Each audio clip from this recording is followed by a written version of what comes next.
Good morning, everyone, and welcome to today's webinar on a trauma-informed approach for residential programs. We're glad to have you join us.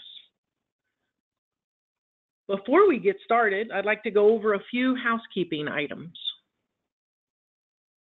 We've taken a screenshot of an example of the attendee interface. You should see something that looks like this on your computer desktop in the upper right-hand corner. If you're listening in using your computer's speaker system by default, that is certainly fine. However, if you would prefer to join over the phone, just select telephone in the audio panel and the dial-in information will be displayed for you. Everyone except the speakers are muted, but we do want this to be an interactive webinar. You will have the opportunity to submit text questions to today's presenter by typing them into the questions panel of the control area. You can send in your questions at any time during the presentation, and we will collect them so they can be addressed during the Q&A session before we end today's presentation. In addition, we welcome you to join us throughout the conversation on Twitter using the hashtag #StartsWithYou. A few other items we wanted to make sure you were aware of. For those of you who need a certificate or continuing education credits for this discussion, we can make those available for you. If you'd like a certificate, please just let us know and we'll be happy to send that to you. As well, continuing education credits are available through Shepherd University with an associated fee of $49. In addition, we are recording this webinar and we'll post it on our website later this week. If you've attended one of our webinars in the past, you know that we focus a great deal on trauma-informed care. For individuals who have experienced traumatic events such as violence and victimization, sexual abuse, and physical abuse, the impact of re-experiencing that trauma through the use of restraints and seclusions can be devastating. Supporting these individuals in residential programs requires taking all of this into consideration, identifying the triggers, and using trauma-informed approaches. We could not be more thrilled to have as our guest speaker today, Dr. Karen Treisman. Dr. Treisman is a London-based clinical psychologist, trainer, and author. She is a highly specialized clinical psychologist who has worked in the UK's National Health System and the Children's Services for years.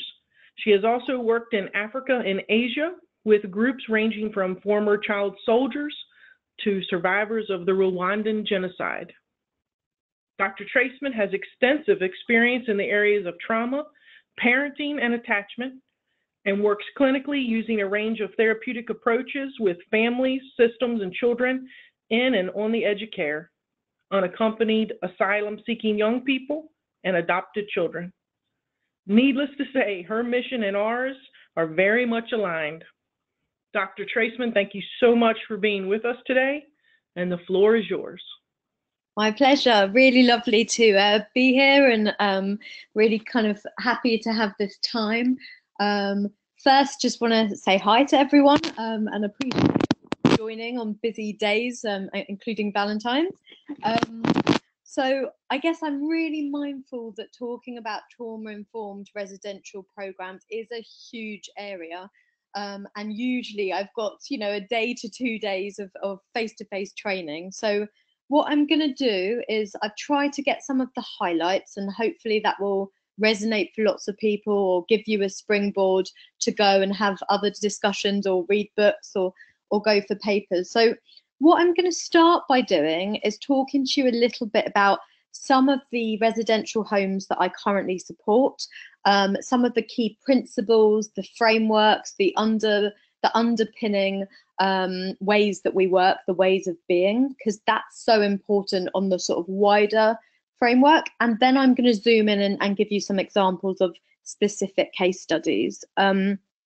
I've been really lucky because I've had the opportunity. Residential work is just one part of the work that I do, but I've worked in residential programs on a long-term basis, short-term care homes, ones for young people with mental health difficulties, ones with intellectual disabilities, assessment units. So what I've tried to do, because I'm mindful that there's listeners who probably are coming from this from lots of different angles, is I've tried to sort of get some principles that will hopefully resonate for all of you, and chosen a case study that will hopefully resonate for all of you.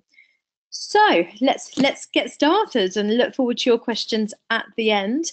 So if we could just start with the next slide, please. That's just some contact details for people who want to get in touch, references to my books and resources, which are all around trauma. And I've got lots of links on Twitter and Facebook, which I imagine you guys will have access to later on. So if we could go to the next slide after the books, the one that starts trauma-informed environments. Perfect. Brilliant. So just to set the tone, I guess one of my favorite quotes that I use all the time is this one by Alexander Den Helder, which is that if a flower doesn't bloom, you don't try and fix the flower, you change the environment. And that is such an underpinning of the residential programs that I support, that actually we're trying to create trauma-informed environments that support not just the children, the parents, communities, the staff to flourish, to bloom, to be able to breathe. We're trying to create environments where the residential homes can be that brick mother, can be that secure base and that safe haven that can offer everyone a containering, nurturing, reparative experience. And so whilst I'm going through the sort of general principles, so much of what I do when I consult to residential homes is think from multi-layered perspectives, how can we create that environment that allows flowers to bloom and that doesn't locate all the difficulties within one child, that really looks at a whole system-wide approach. So that's what we're going to be talking about a little bit on this next slide. So if we could just go to the next slide. So I'm just going to give you a little sense of some of the overarching things that I've been doing with the systems that I work in to try and support them to be more trauma informed. And each of these could be a day in themselves. So I'll just give you a flavour, but please feel free to ask more in the Q&A. So just to give you a flavour of one of the main residential homes that I currently am supporting and have been supporting for a few years, when I started off there, it was quite a hostile place. There was lots of difficult staff dynamics. There was lots of conflict, lots of friction. It wasn't particularly well liked or received in the community. There was lots of difficulty. So it was a harsh environment to be part of. So one of the biggest things I wanted to do was to try and create that trauma-informed environment. So some of the things we did were, we really focused on restructuring and rejigging our team meetings. And by that, I mean not just making them tokenistic or very management or task focused, but really making them feel productive and fruitful, whilst being reflective and thoughtful and having an opportunity to create a sense of safety where each other was respected. They were at the same time every week. There was an expectation of consistency and predictability. Everyone took some agency over the meetings. So we really tried to model the model, because as we know, how can we expect staff to hold children in those ways if we're not modeling the model ourselves? So we turned team meetings from being quite a thing that people felt was a have to and dreaded and wished were looking at their clocks, to trying to be a place where people actually really connected with the work and the children, and we had themes and topics, and it kind of overlapped with supervision in some ways. And that's another thing we did. We really brought in high quality supervision that brought and focused on people's own parenting experiences, on difficult dynamics with other staff, on people's own triggers and hotspots, a place where people really could start to think about the working in a meaningful way. So that was really important, and that sort of was married in some way to the reflective practice. And that reflective practice we try to do in the moment. So when there was an incident or when there was a lot of chaos or a lot of stress, but also trying to really interweave that into handover meetings and after meal times and all those key points which we know can get really stressful. And on that, a huge other element we focused on was on self-care. So when I arrived, there was huge staff sickness. There was lots of stress in the environment. There was lots of people's own triggers and hotspots inevitably being triggered and resurfaced. So we did a lot around self-care. And that involved training. I did lots of training about secondary trauma and organizational stress. That was bringing exercises into team meetings and into our morning routine around mindfulness, around yoga. We changed the environment to, even from a sensory level, be more welcoming, having things like rocking chairs and lavender being sprayed and music being played. And we did a lot of work in supervision and team meetings about self-care and stress and the importance of it, with the understanding that actually when children are giving us these storms, we need to be able to be rainbows and we can't be sucked into that emotional quicksand, I guess. So one of the things we often spoke about is how can we be thoughtful and mindful, but not have our minds full? That's sort of when we have our brain having too many tabs open.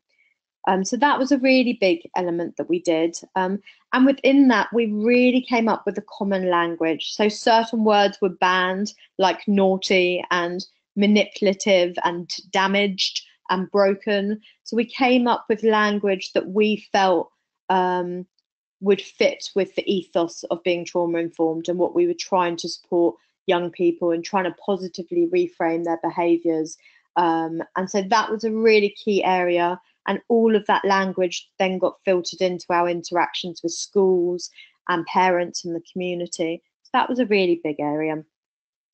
We also thought a lot more about recruitment. Who were we actually getting in to do the job? What skills and qualities were we looking for? And how did those fit with our trauma-informed ethos? And how could we really have an induction package that really took that into account? And that's the same with our policies and documents. How could we really have every single level recognising trauma-informed practice and trying to increase feelings of safety and regulation? We had things like meal times. There was a huge emphasis on meal times, how they could be nurturing, how they could be enjoyable, how they could be as least stressful as possible, and trying to create that reparative environment. And then, as everyone I'm sure will know and have harped in, it was really important that we had that consistency and predictability and routine and structure.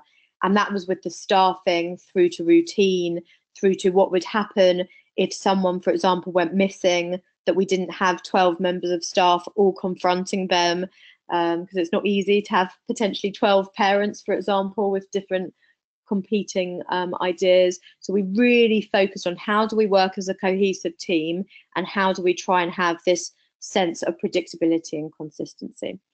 I'm going to talk about some of the massive messages, so I'll come on to that behaviour as communication. But as many people might know here, the work of Dan Hughes and Kim Golding from Didactic Developmental Psychotherapy, one of our age-old sort of sayings is that connection before correction. And we've actually got posters all around our residential home that has reminders like behaviour as communication or connection before correction, so that we're really trying to connect with the person behind the behaviour, trying to understand it, trying to empathise, trying to name the feelings and validate the feelings before we go on to discipline. So that's a big principle.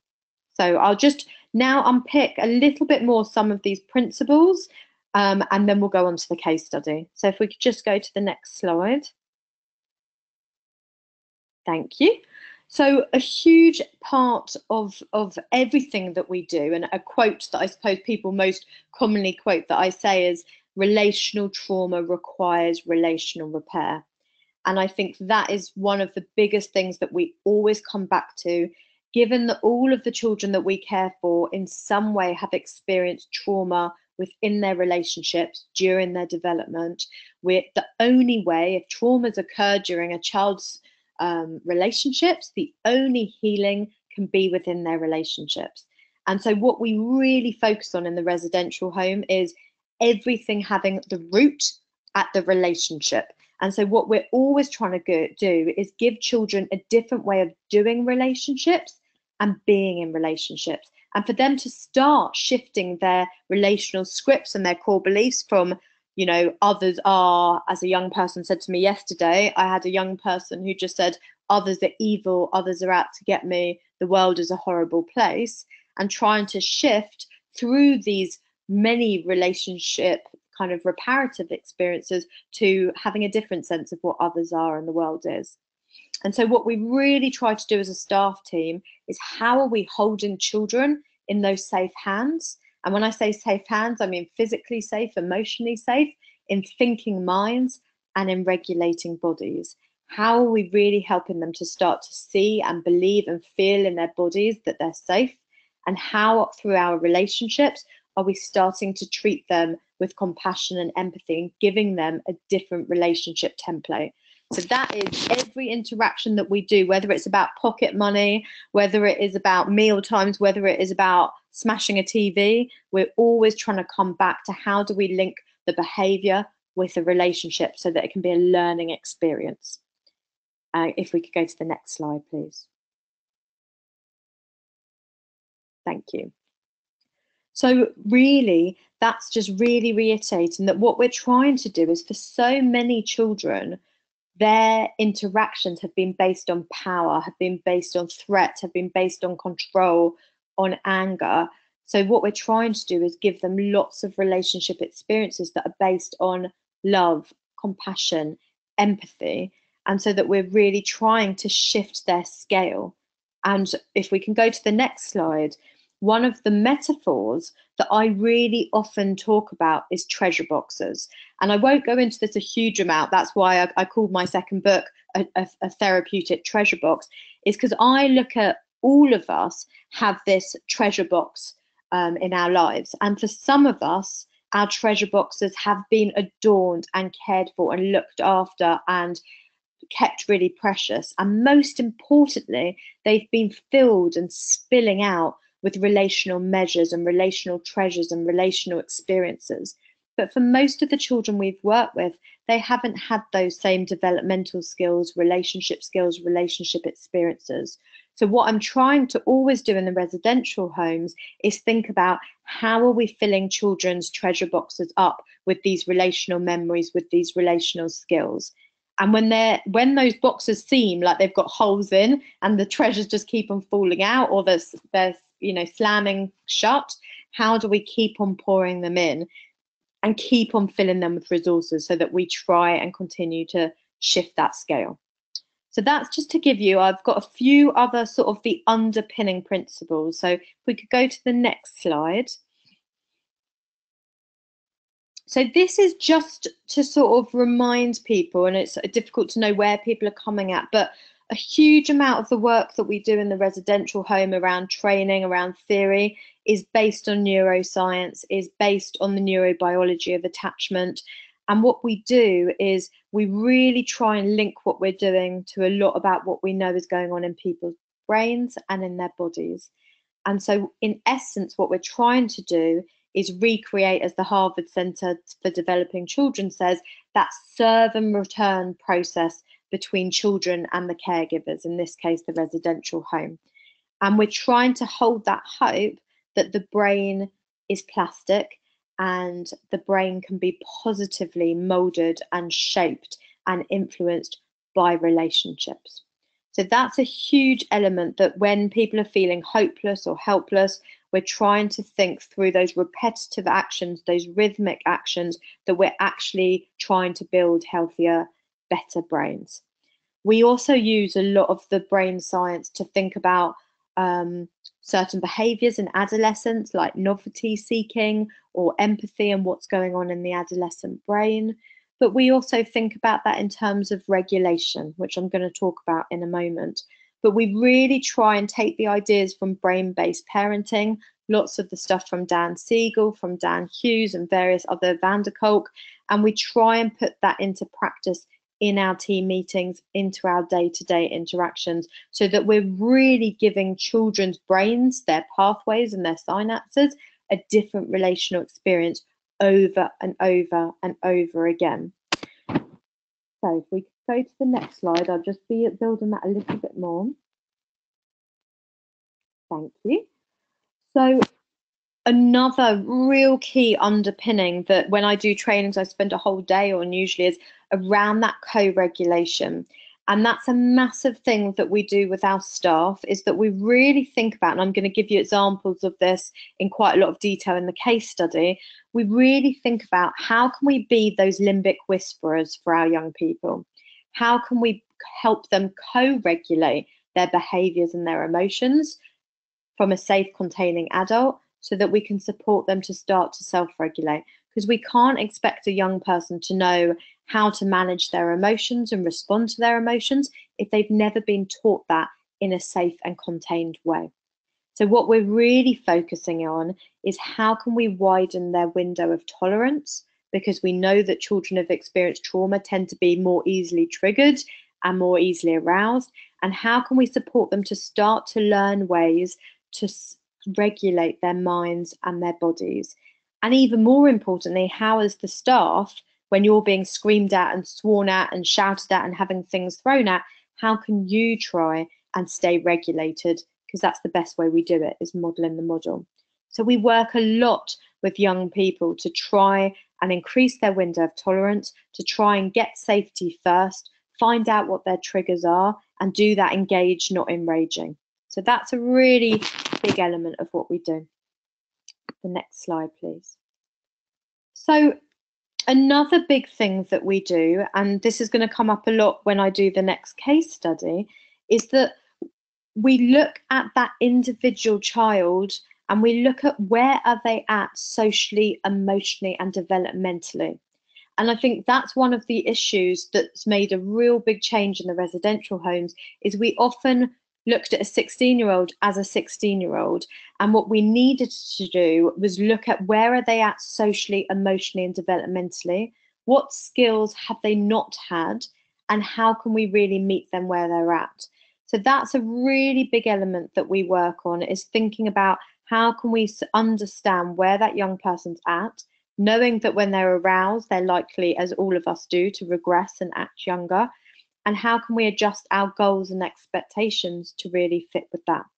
An exercise that I do in all of my team meetings and that's in my books is called the parenting patchwork.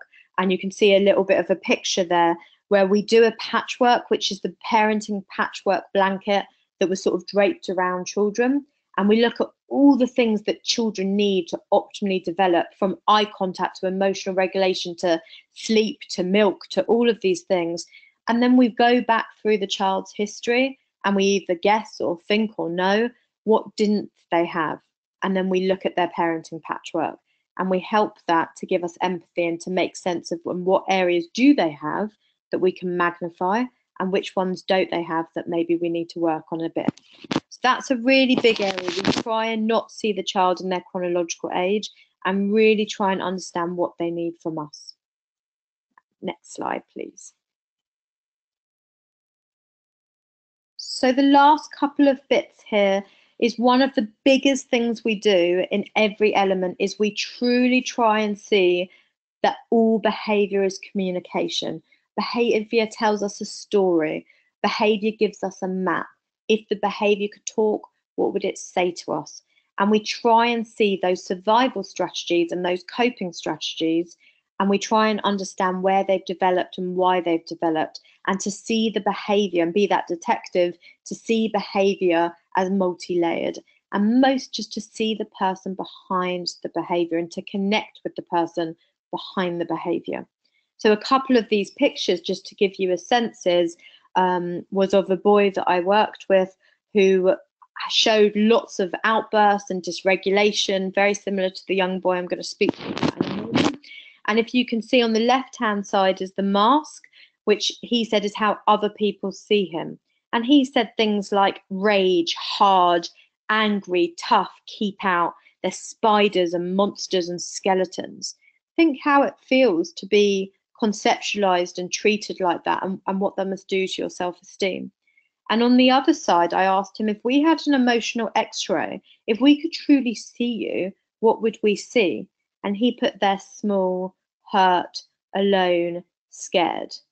Imagine how different it is if we're able to connect to that person, because we know that things like anger are a bodyguard emotion. And it's the same with that other picture. So we do a lot of work. I've got special questions I use called a behavior kaleidoscope. We really try and connect with, why is this behavior pushing my buttons? What are my own triggers? How did it develop? What makes it bigger? What makes it smaller? What does this behavior mean? All of those questions that we can respond to behavior in a much more holistic way. Next slide, please. So just a last couple of bits, and then we're going on to the case study. And I've said a couple of these, but residential environments can be so difficult to work in. They are really complex, tricky, at times stressful environments, and it can be easy to feel hopeless or helpless or frustrated, or banging your head against a brick wall. So hope is a real important element that we try and bring in, and that's through playfulness and having fun and shared joy and laughing. So we use lots of theraplay activities and humor and jokes, but also to try and hold that hope of what is going well, what are the strengths, what can we celebrate, what steps of their journey have they already done. And so we really focus on that, because our ultimate aim is to support children to shift to having an earned or a learned secure attachment style. And that's what we really want, to give them that second chance secure base and second chance safe haven. So that's a real big element around hope. And just to give you a nice picture on the next slide, this is from a group of adult survivors. And this is a picture that we often have up in our office that's really about what we're trying to support our young people. It's some of these things amongst many others: feeling at home in their bodies, holding but not fearing memories, becoming friends with their minds, trusting that the world is a safe, soft place to belong, transforming their trauma into a story, and feeling possible again. And that's, I hope, gives you a bit of a flavour and a real whirlwind of some of the principles that we do, which then allows this next bit of work that I'm going to talk to you through in the case study. So if we could go to the next slide about the case study. I'm going to start by telling you about a young boy called Adam. That's not his name, I've changed it for confidentiality. He was 16 years old by the time he came to the residential home. He'd experienced huge amounts of relational and developmental trauma. I won't go into the ins and outs, but it included neglect, experiencing domestic violence, emotional abuse, and physical abuse. He had had multiple foster placements, I believe 5 or 6, and that had included him changing schools multiple times. So an insurmountable amount of losses and traumas at a relational and developmental level. By the time he came to us, he was involved in gang-related activity. He was graffitiing on the streets. He was smoking a significant amount of cannabis. He was drinking vodka and beer. He was very reluctant to go to school or college, so that was really difficult. His behavior was that he was either having huge outbursts, which included screaming, shouting, swearing, breaking items, breaking windows, getting very, very upset with staff and other residents, or he was extremely shut down, withdrawn, disconnected, very much felt like he was retreating and in a bubble. He understandably had real difficulties trusting other people and mostly told them to F off, and really found it hard to ask for help, including when he was at one point, he had tried to jump out of the window to go out with some friends, and he'd twisted his ankle quite badly, and people didn't know for several days, which obviously fits with his attachment pattern, that he wasn't able to say he was in pain and needed to go to hospital. So a huge gamut of things that he'd experienced. If we could go to the next slide, please. So some of the things that we did to support Adam, in addition to that framework, which obviously is the most important, because remember where we started with that flower quote. So we tried to do a really comprehensive assessment of Adam, and that included really getting to know his relationship history, his relationship patterns, his attachment history, his experience of trauma, spanning back what happened during pregnancy, during his in utero period, and looking in depth at his triggers, at his behaviours, but having that balance of also what's going well, what are his sparkle moments, what are his needs, what are his strengths, what can he do. And if anyone's interested, the questions that I use in those assessments are in my first book, The Working with Relational and Developmental Trauma. So just to show you a few of these pictures, which from the therapeutic treasure box, this gives you a sense of, because of trauma being a multisensory experience and affecting children's whole brains and whole bodies, when we work with kids, we really try and use creative ways so that we're really trying to process the trauma, because multisensory trauma needs multisensory approaches. So this just gives you a couple of examples. We did hundreds, but for example, when we were trying to pick out his strengths, we did the tower of strengths, a skyscraper of strengths, where we got him and the whole team around him to really think about some of his strengths. And we really used that to think about, and each one we then unpicked. So you could pick out fun, tell us about fun, show us a picture of you being fun, where did you learn to be fun, what's that like?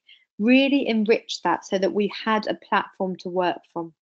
The same as with the Russian dolls, we used that to try and understand different parts of his identity and his personality, and each one really grew on. So travel, for example, when he said his dream was to go to the Amazon, that was an amazing thing, because that was a dream and a wish and said so much more. So we could really unpick and really talk about that and have something, a goal to work on. Next slide, please. So he felt understandably very on edge, very hypervigilant, very unsafe, both in the home and in the community. So we did something that we call a safety tour, which we do with almost all of our young people, where we give them a digital camera or a disposable camera, and we go round the building particularly, and sometimes the community, and we look at every element, from the sign-in book to the CCTV to the double glazing windows to the lock to how quickly the police can come. And then we create a safety book, so that we're really trying to establish and give him a walkthrough and experience of thinking about his safety. We did a lot to try and help him start to regulate his emotions, and that involved lots of feelings work, really trying to get him to understand what was going on in his body, what was going on in his mind. And some of that used, some emotional regulation tools, some emotional vocabulary tools, but really to try and understand who he was a little bit more, and getting the staff to really model that and name his feelings and use that connection before correction. And some of these pictures show you some of the things we did, such as using a 3D head to talk about what his thoughts and feelings were and to externalize them, using collages to talk about what he felt about certain things, and using dolls to sort of draw how he was feeling and externalize that. And then we really tried to find ways to help him regulate his emotions. So we did things quite sensory wise. So he found hanging from monkey bars very, very helpful. It's the sort of stuff from sensory attachment intervention or sensory psychomotor therapy. He also found rocking. So we got him a rocking chair. We had certain smells like chamomile and lavender that we used, and music. We have, with all of our kids, we make a sensory box with them, which is filled with various items that they can use to help down-regulate, which uses all of those sensors, and it's decorated on the outside with positive images. I've got a step-by-step guide to that, which people can access. We did lots of mindfulness and relaxation and breathing exercises. He worked much better with the muscle tensing and relaxing, so we did a lot of that. And we did a safe place exercise with him, and that was really, really effective. And what we did to bring that alive is we didn't just talk about a safe place. He then created a blanket and a pillow that he had fabric pens and decorated. He made a poster of it. He had the safe place recorded on his mobile phone and a screenshot of the image. So that was really helpful for him. And we did all of those relational things that he always knew he was on our minds. Next slide, please. We also did, that's just a worksheet from one of my books, Therapeutic Treasure Box. And this was a really powerful worksheet that often I do with the staff and the young people to think about when you're feeling unsafe, what do you do? How do you keep yourself protected? And this was powerful for him because he started to identify that, for example, he could go into shark attack mode, or equally, he could go into a bubble, or he can make himself small and invisible. And we were able to really try and understand and make sense of those and where they came from and how they kept him safe, why they sometimes conflicted with certain staff members or one of his parents.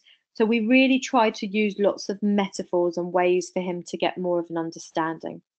And we fit that into doing some elements of therapeutic life story work to really start getting that sense of identity and understand where he'd come from and some of the things that he'd gone through, to start to give him that language to describe and process his experience, but use lots of metaphors. Got him using a diary and trying to really notice his affect and his body and his response, and all of the different things that he was doing in that. We did some elements around CBT, trauma-focused CBT and EMDR, particularly on some specific traumatic memories. And we did some psychoeducation and some work around the use of cannabis, alcohol, and his general safety. So just for the last slide on that, we could just go to the next slide. We also, for Adam, had done such a big piece of work that the ending for when he was going to leave our residential home was so important. So we did it in real bite size, very gradual. We were thinking about the ending from the beginning. We tried to make it as reparative as possible. And we did some pieces of work where we, for example, tried to look at all of the things that he'd learnt during the residential home. And I used the magnet. You can see the picture there, magnet. What are the things you've learned? What has stuck with you? And what are you going to take with you on your journey?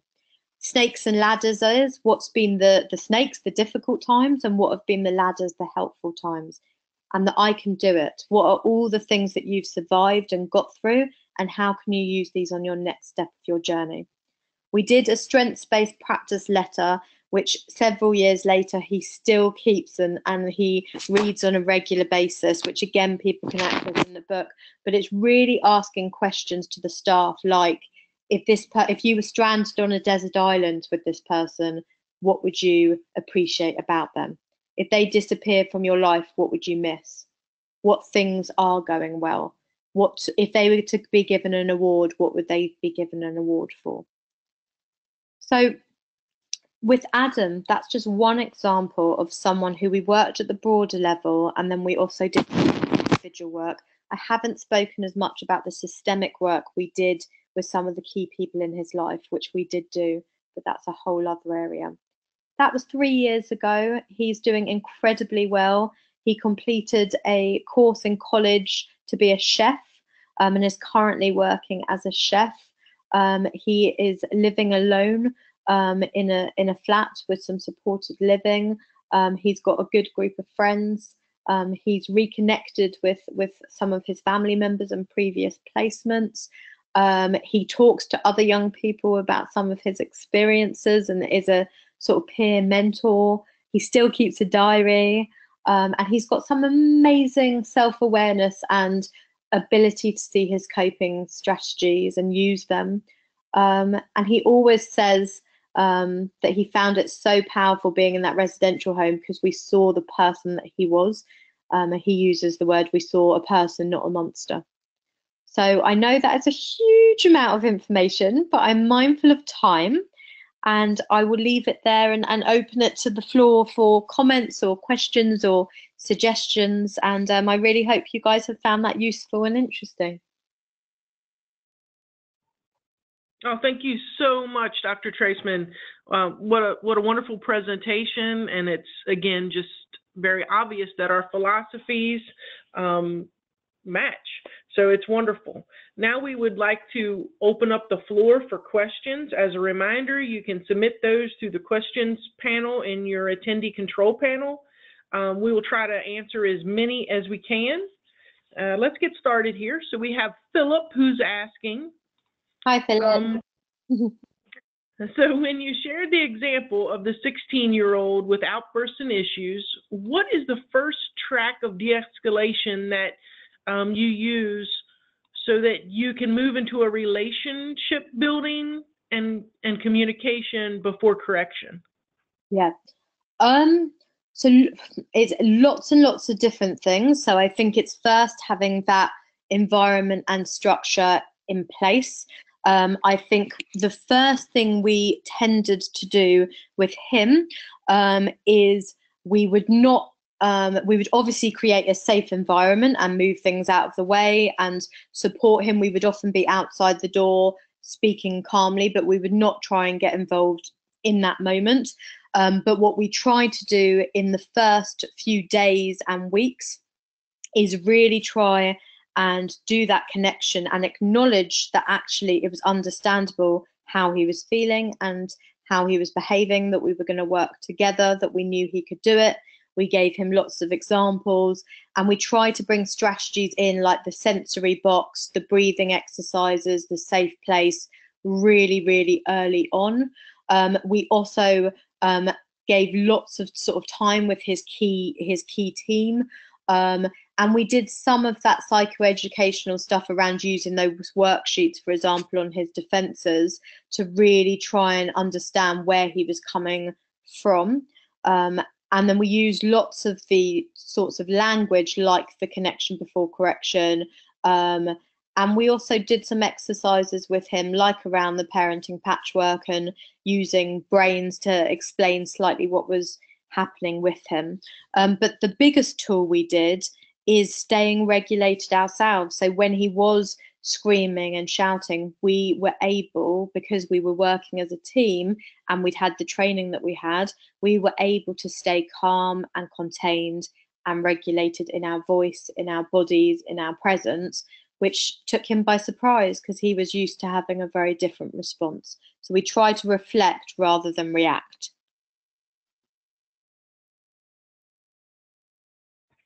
Terrific. Let's go to the next one. The next question is from Connie. And Connie is wondering, with a young adult who has autism, high anxiety, and a history of high intensity of aggression, but low frequency and obsessive thoughts, have you found medical cannabis CBD to be helpful? Oh, well, that's a big question, and I suppose I'd need to sort of know more about the ins and outs of the young person to give a sense. But no, I certainly think I'm not anti anything, and I don't have a hard or fast rule. It's not something that we would recommend or do here in the UK or in that particular residential program. However, I imagine for certain children there will be some positive elements. It's that sort of one size doesn't fit all, but I would always think about trying to find other tools and techniques that worked, particularly body-based and sensory ones. So I use a lot of the strategies, particularly with autism as well, from sensory processing and sensory integration. So I find using things like vibrating balls, weighted blankets, bubbles, different smells, and all of those sorts of things are the ones that we tend to try first. Okay, thank you. And so now Steve is wondering, with the case study that you shared with us, what was his initial reaction to the exercises that you asked him to complete? Yeah, great question. So initially he was understandably really hesitant to meet with any of us to do anything. He spent most of his time in his room with the door closed, the first few times I met with him, told me to F off and go away, and the hood was over his head, and wasn't particularly engaged. But once we got a bit of a rapport together, which happened over, for example, playing pool, going for walks, over meal times, in the car, he started to have much more of a sense of that trust, and we did it with humour and jokingness, and actually he tended to really love it.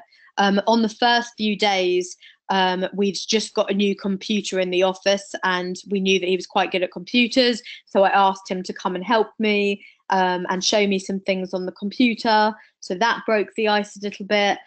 Because he was really into graffiti and kept on getting arrested on the streets for doing graffiti, I got a computer program where you can do like graffiti walls on the program, and I got him to come and do that. So I think he started to feel like we were meeting him where he was at, and found things that engaged with him. So actually, once we got to the things like the sensory box and the safe place, he actually engaged really well with using playfulness and humor. And when I do it, I'm very much like, oh, you might think I'm, so ridiculous, and if you think this is rubbish, you can chuck it in the bin, but let's give it a try. It's worked for lots of other people, etc., etc. And I find that with most young people, it's quite rare. I think a lot of it's about your delivery and your timing. But I think a lot of it's about the therapist and the staff's confidence and belief. If we believe in it, usually we can get people along with a bit of creativity. Wonderful. Okay, Andrew's wondering, in your opinion, what is the most common issue you see at first to resolve when working with direct care staff who are struggling? So what is the most common issue, or what do I do to support them in that common issue? Was that question? Yes. Oh, that's difficult because it's kind of really varies. I would say a few come to mind. In the particular residential home I'm talking about now, lots of the staff have very strong, as all of us do, very strong beliefs about parenting and discipline and ways to rear children. And they can be very complementary, but also very different to each other. And so I think trying to align those values can be really, really complex. So that's one of the biggest staff issues. People's own histories and their own triggers and what's coming up for them from their own past.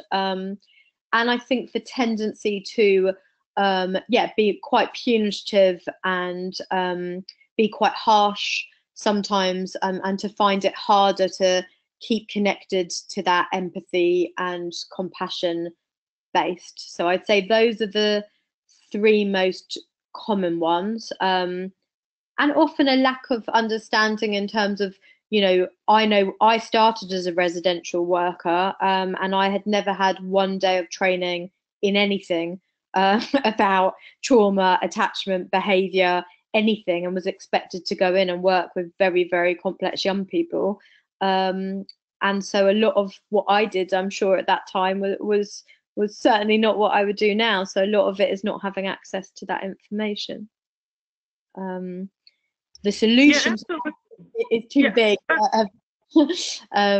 I think a lot of what I do is around the stuff I started at with the beginning. So the training, the supervision, the consultation, reflective practice, lots around the sort of, and also about the leadership style, because I think the more, I hope my team will feel, you'd have to ask them, but that I am their secure base and safe haven. I'm able to offer them model of the model and be compassionate and be empathetic and be understanding whilst being boundaried and that authoritative position. And so I think that's a massive thing of staff feeling held so that they can then hold the children.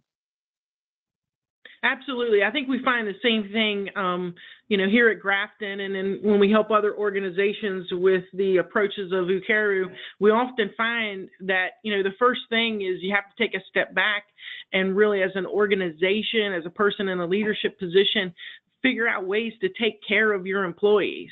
Yeah. Because when that initial care of employees message starts sort of spreading across the organization, it gives a totally different flavor to how you want the culture to be. And it's been our experience that when you do your very best to take care of employees, then of course employees are going to do their very best to do their best work with the people that you're working with.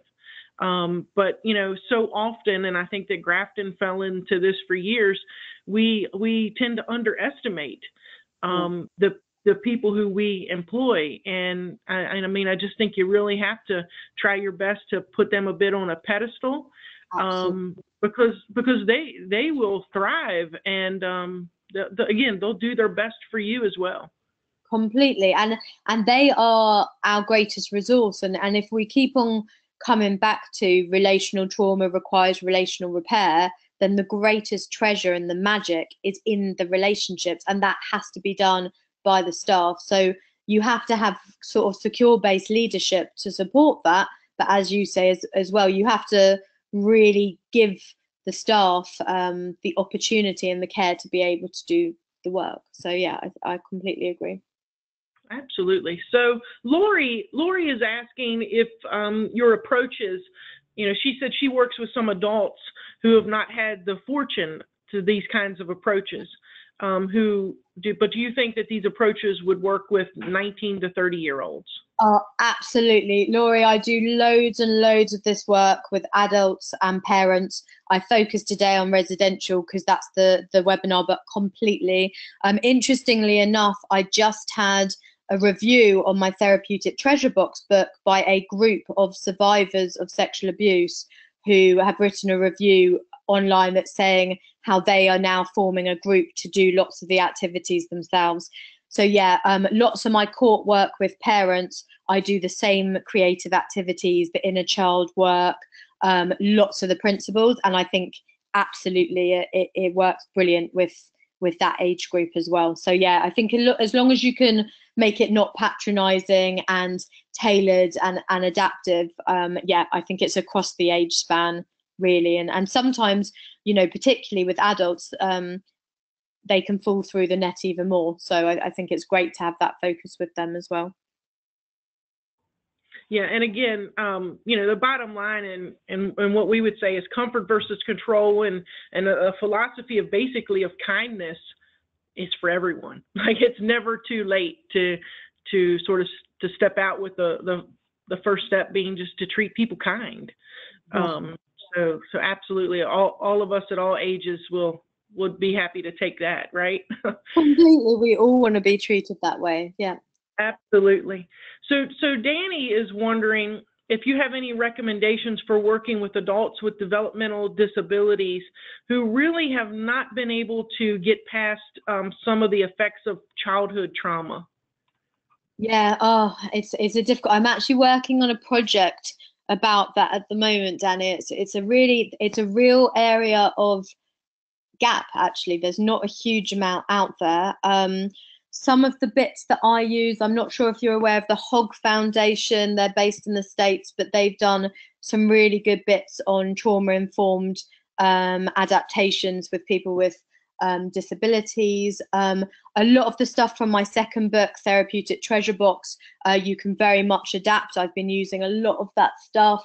One of my favorite books in that area is Valerie Sinison's book, which is brilliant around working with people with disabilities from a trauma-informed approach. I do think a lot of the stuff from sensory attachment intervention and sensory motor psychotherapy really can be wonderful with people with physical and learning disabilities, because it's much more doing that body-based stuff, the sort of Bessel van der Kolk things, but at a very visceral sensory level, which I found in those areas work really well. So yeah, those are some of the ones off the top of my head.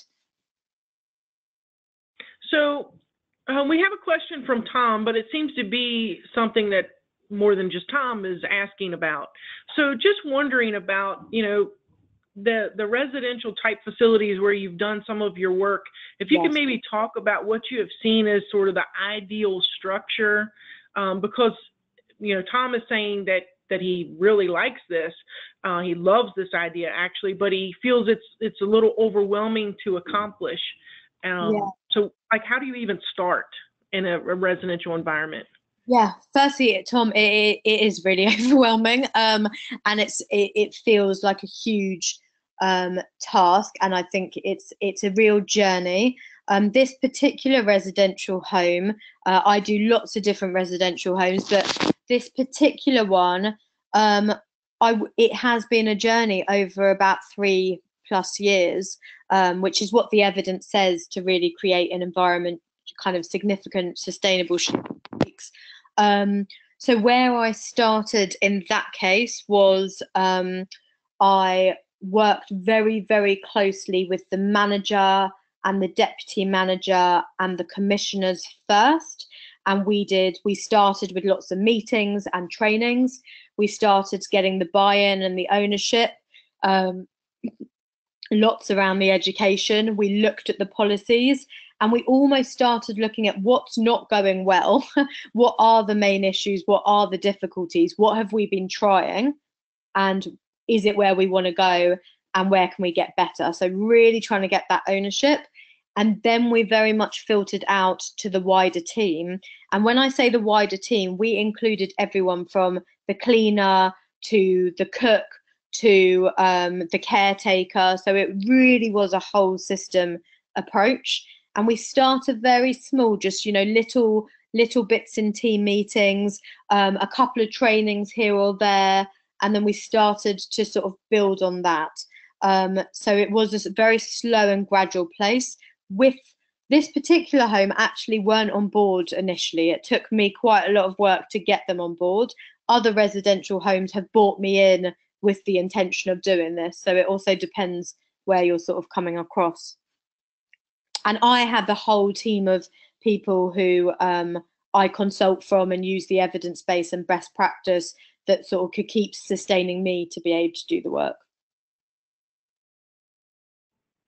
Wonderful. And again, for us here at Grafton, when we went about changing our culture too, again, it's, I feel like that we were a bit paralyzed or stuck for years. A lot of that was driven by bad assumptions on our part. But when we took that first step, it was really looking at, from a leadership perspective, like ideally, what would we like to look like? What would we like our culture to be?